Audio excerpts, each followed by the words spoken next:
Hello friends, मैं हूं सन्मय प्रकाश और आप देख रहे हैं यूट्यूब चैनल सरकारी जॉब न्यूज़। ये 23 नवंबर 2020 के इंपॉर्टेंट करंट अफेयर्स क्वेश्चंस हैं। पीडीएफ अवेलेबल है विद नोट्स, एमसीक्यू है इस वीडियो के डिस्क्रिप्शन में, या आप इसे वीडियो खत्म होने से ठीक पहले मेरे बगल में जो डाउनलोड का लिंक आता है वहाँ से ले सकते हैं। बहुत इंपॉर्टेंट क्वेश्चन है, ढेर सारे। पहला क्वेश्चन लेते हैं। भारत G20 शिखर सम्मेलन वर्ष 2022 की जगह अब कब मेजबानी करेगा? मतलब G20 शिखर सम्मेलन की मेजबानी 2022 की जगह अब कब दी गई है भारत को? आंसर होगा वर्ष 2023। ओके, अब आप ध्यान रखना। दरअसल क्या हुआ था, पिछले साल 2019 में G20 समिट हुई थी जापान के ओसाका शहर में। उस वक्त ये घोषणा हो गई थी कि 2021 का जो समिट है वो इटली में और 2022 का समिट इंडिया में होगा, यानी इंडिया मेजबानी करेगा 2022 में। लेकिन अभी जो हाल में यानी नवंबर 2020 में सऊदी अरेबिया की अध्यक्षता में G20 की जो समिट हुई है ये वर्चुअल हुई है, तो उसी में तमाम नेताओं ने, तमाम देशों के नेताओं ने इसके ईयर में बदलाव कर दिया है। ओके, तो अब देख लेते हैं, मेरे बगल में आप देख रहे हैं 2021 की मेजबानी जो है वो इटली करेगा। 2022 की मेजबानी का काम अब इंडोनेशिया को दे दिया गया है। 2023 की मेजबानी का काम इंडिया को मिला है 2023, और 2024 की मेजबानी का काम ब्राज़ील को मिला है। तो ये जो ईयर है ये आपके एग्जामिनेशन के लिए इंपॉर्टेंट है, कौन होस्ट कर रहा है और किस ईयर में हो रहा है। ठीक है, तो G20 देशों की बात हो रही है। कौन कौन से मेंबर देश हैं? 20 देश। तो आप मेरे बगल में मैप भी देख रहे हैं, जो डार्क कलर के जो देश हैं वो सब G20 मेंबर कंट्री हैं, जैसे अर्जेंटीना, ऑस्ट्रेलिया, ब्राज़ील, कनाडा, चीन, यूरोपीय संघ, France, Germany, Bharat, Indonesia, Italy, Japan, Mexico, रूस, सऊदी अरब, दक्षिण अफ्रीका, दक्षिण कोरिया, तुर्की, यूनाइटेड किंगडम और संयुक्त राज्य अमेरिका यानी यूएसए। ओके, तो ये 20 जो हैं वो देश हैं, और इस 20 देशों में ये आपको यूरोपीय संघ भी शामिल है। ओके, यूरोपीय संघ जो है यूरोप के तमाम देशों का एक संगठन है, तो भी इसमें शामिल है।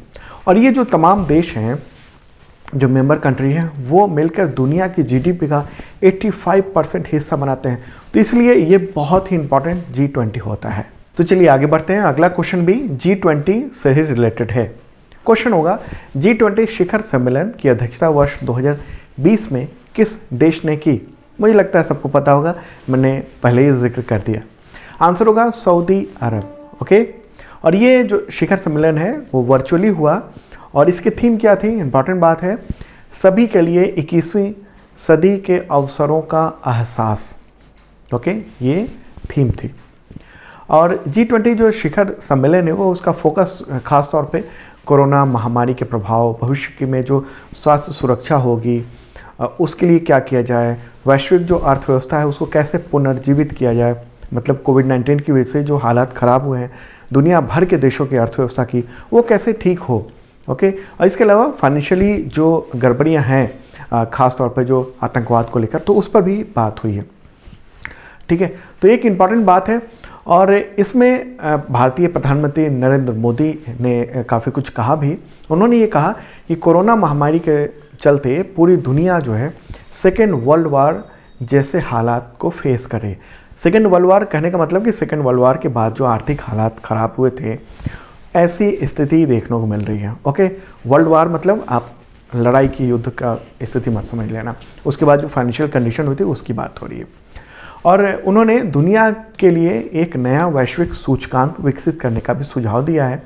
वैश्विक सूचकांक हो, और जिसमें 4 प्रमुख तत्व शामिल किए जाने चाहिए, जैसे जो प्रतिभा पुल है, यानी जो इनोवेशन है उन सबको सुनिश्चित किया जाए, प्रौद्योगिकी जो है वो सभी यानी टेक्नोलॉजी सभी लोगों तक पहुंचाई जाए, और गवर्नेंस की प्रणाली में जो पारदर्शिता है और भरोसे की भावनाएं, तो इन सबको शामिल किया जाएगा। एक इंडेक्स ऐसा बनाया जाए, सूचकांक बनाया जाए। और प्रधानमंत्री नरेंद्र मोदी ने G20 के बेहतर काम और डिजिटल सुविधाओं की ओर भी विकसित करने के लिए कहा कि भारत की जो IT प्रगति है, जो IT सेक्टर है भारत का, वो काफ़ी कुछ आपको मदद कर सकता है G20 कंट्रीज़ में। ओके, अच्छा, G20 में डिक्लेरेशन भी हुआ, ये इंपॉर्टेंट बात है। उसमें यह भी हुआ है डिक्लेरेशन में, एक तो कि कोविड-19 की वजह से जो हालात ख़राब हुए हैं तो उसको हम कैसे कंट्रोल करेंगे, और एकजुट रहेंगे। इसके अलावा खासतौर पर आतंकवाद पे बात हुई है कि FATF यानी फाइनेंशियल एक्शन टास्क फोर्स जो है उसके anti money laundering, counter terrorism policy, इन सबको सपोर्ट किया जाएगा। ओके, तो ये एक बड़ी इंपॉर्टेंट बात हुई है आतंकवाद के विरोध में। अगला क्वेश्चन लेते हैं। अंतर्राष्ट्रीय क्रिकेट परिषद यानी ICC ने अंतर्राष्ट्रीय क्रिकेट के खिलाड़ियों की न्यूनतम उम्र क्या तय की है? मिनिमम एज तय कर दी गई है, पहले नहीं थी मिनिमम एज। आंसर होगा 15 वर्ष यानी 15 ईयर्स। देखिए अभी हाल ही में ICC ने के जो परिषद है उसने ये घोषणा की है।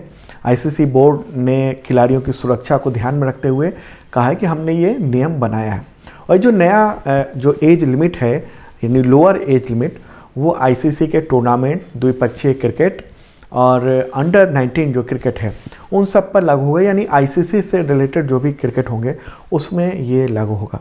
ICC ने क्या कहा है?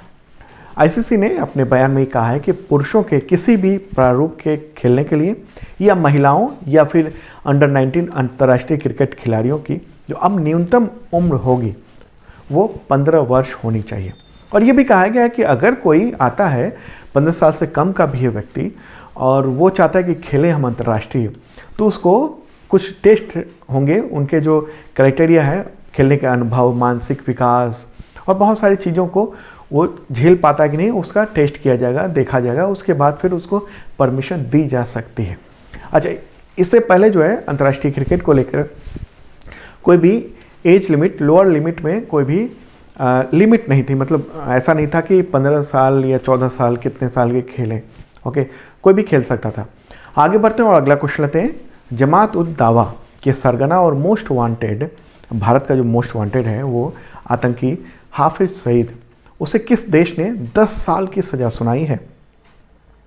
आंसर होगा पाकिस्तान। देखिए पाकिस्तान की एंटी टेररिज्म कोर्ट ने हाफिज सईद को सज़ा सुनाई है आतंकवाद से जुड़े हुए 2 मामले और टेरर फंडिंग के सिलसिले में।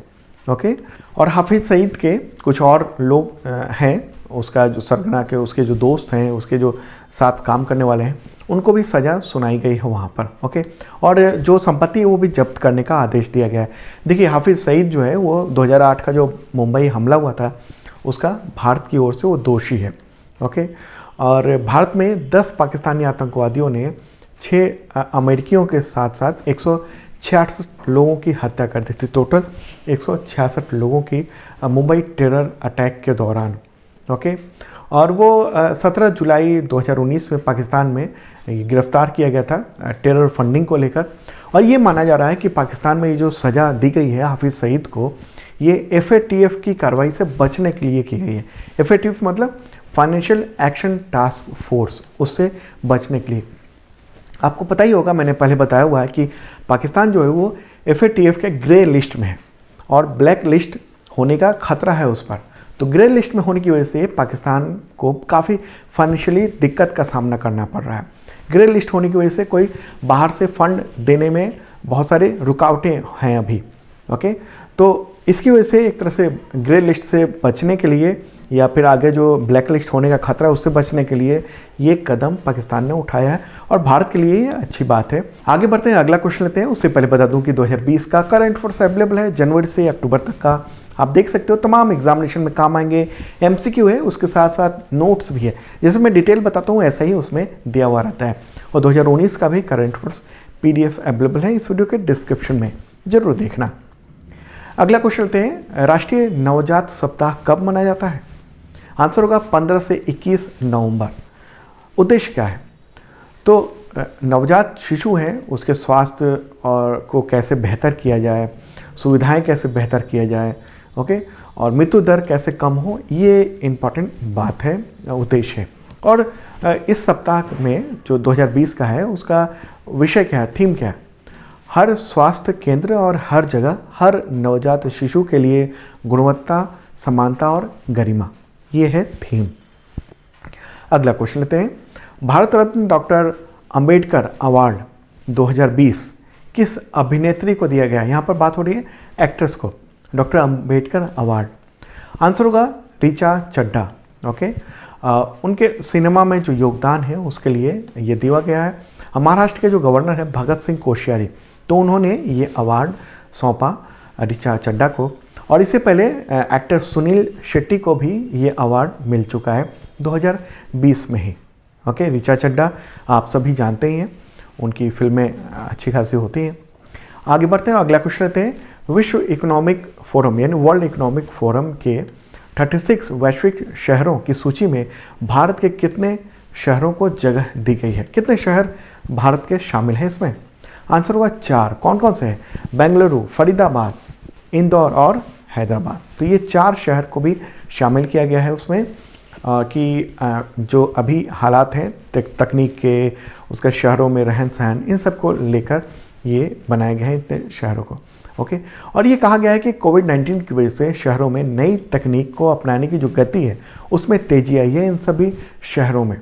ओके, और 22 देशों और 6 उपमहाद्वीपों के टोटल जो है 36 शहरों का चयन किया गया है, जो G20 global smart cities alliance द्वारा विकसित जो स्मार्ट सिटी के लिए एक रोड मैप है उस पर एक तरह से काम कर रहे हैं। तो इन शहरों में London, Moscow, Toronto, Brasilia, Dubai, Melbourne ऐसे शहर इसमें शामिल हैं। अगला क्वेश्चन लेते हैं। संयुक्त अरब अमीरात यानी UAE ने कितने देशों के यात्रियों को वीज़ा जारी करने पर रोक लगा दी है? आंसर होगा 12 देश। ओके, आप न्यूज़ भी देख रहे थे हिंदू की। देखिए, पाकिस्तान और 11 अन्य देशों के यात्रियों के लिए, मतलब उन देशों में पाकिस्तान भी शामिल है, तो नए वीज़ा जारी करने पर अस्थायी रूप से रोक लगा दी गई है। और इस बात की पुष्टि पाकिस्तान के विदेश मंत्रालय ने भी की है, और ये कोरोना पेंडेमिक की वजह से ऐसा कदम उठाया गया है। ओके, तो कौन कौन से देश हैं? पाकिस्तान तो है ही, Turkey, Iran, Yemen, Syria, Iraq, Somalia, Libya, Kenya और अफगानिस्तान भी है। अगला क्वेश्चन। अमेरिकी निर्वाचित राष्ट्रपति जो बाइडेन ने किस भारतीय अमेरिकी महिला को अपनी पत्नी यानी फर्स्ट लेडी ऑफ USA जो होने वाली हैं उसका नीति निर्देशक यानी पॉलिसी डायरेक्टर नियुक्त किया है? ओके, तो यहाँ पर मैंने क्या कहा? अमेरिकी निर्वाचित राष्ट्रपति। अभी हम सीधे नहीं कह सकते कि अमेरिकी राष्ट्रपति, ओके, क्योंकि उन्होंने अभी शपथ नहीं ली है। तो निर्वाचित राष्ट्रपति है, मतलब निर्वाचन हो चुका है उनका, इसलिए निर्वाचित कहा गया है। तो इसका आंसर होगा माला अडिगा। ओके, तो जो बाइडेन ने ये अभी हाल ही में 20 नवंबर को ये नियुक्ति की है, और इससे पहले माला अडिगा जो है व्हाइट हाउस के सीनियर जो कर्मचारी है उसमें उप सहायक सचिव रह चुके हैं, व्हाइट हाउस में भी काम कर चुके हैं। ओके, और सीनियर एडवाइज़र भी रह चुकी हैं। ओके, बिडेन फाउंडेशन की वो डायरेक्टर भी रह चुकी हैं। ठीक है, वकील भी रही हैं, और 2008 में पूर्व राष्ट्रपति बराक ओबामा के अभियान में वो शामिल भी रही थी। ठीक है, आगे बढ़ते हैं और अगला क्वेश्चन लेते हैं। किस राज्य के पुलिस स्टेशन को नवंबर 2020 में ISO 9001:2015 सर्टिफिकेट दिया गया है? आंसर होगा नागालैंड। नागालैंड की राजधानी है कोहिमा। तो वहाँ के जो उत्तर पुलिस स्टेशन है उसकी गुणवत्ता प्रबंधन के लिए, यानी जो उस वहाँ पर स्थिति है वो बेहतर है, उसके लिए ये सर्टिफिकेशन दिया गया है। और नागालैंड राज्य की ये पहली ऐसी सरकारी एजेंसी है, मतलब पुलिस स्टेशन है, जिसको इस तरह की मान्यता दी गई है। देखिए, ISO जो प्रमाण पत्र है उसके तहत ये होता है कि अलग अलग डिपार्टमेंट में या संस्थान है या बिल्डिंग है, वहाँ पर जो कर्मचारी जो हैं, अगर पुलिस स्टेशन की बात करें तो उसमें पुलिसकर्मी नियमित रूप से कैसे काम करते हैं, कैसी एक्टिविटी है उनकी, उनका रिस्पांस कैसा है पब्लिक के रूप में, तो ये एक बेहतर देखा गया है और ये इसको दिया गया है। ओके, तो दोस्तों ये था इंपॉर्टेंट करंट अफेयर्स। कैसा लगा ज़रूर बताना। इसका PDF अवेलेबल हो गया है आज के करंट अफेयर्स का मेरे बगल में, तो क्लिक कीजिए और डाउनलोड कर लीजिए। वैसे डिस्क्रिप्शन में और भी PDF आपको मिल जाएंगे, तो चेक करना मत भूलना। और हाँ, जिन लोगों ने सब्सक्राइब नहीं किया ज़रूर करें, साथ में बेल आइकन दबाना मत भूलें।